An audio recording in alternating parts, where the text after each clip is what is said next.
So I have to ask the question, how many of you love God? All right, you love God. Now, since you love God, I'm not going to ask you to raise your hand, but how many of you are obeying God?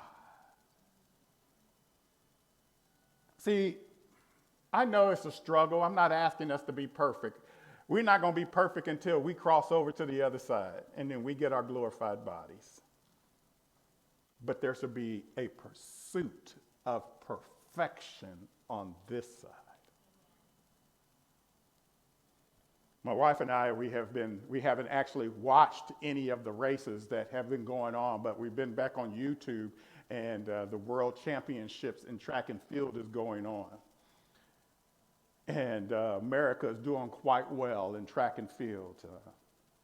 And as we're watching these races and we're watching these young new group of people, I grew up with, some of the old patriarchs that made track and field really famous and made those who are now in track and field now be able to make some money off of track and field. In the past, they weren't able to make money because they called them amateurs. And when you're an amateur, you can't make no cash.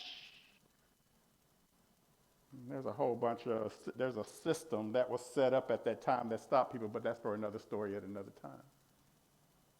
But as they're running these races and you hear their stories and you hear what they went through, you might have heard that they lost this race in the past, or, they lost a parent, or they lost this, and here they are beating their bodies into subjection so that they can now cross and become world champions.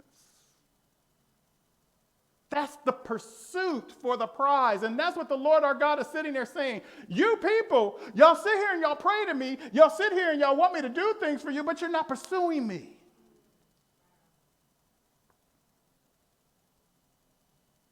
In our prayer life, in our life in general, how many of us are pursuing God to the place that we want to go and win the race. We want the gold medal. I believe the young lady's name was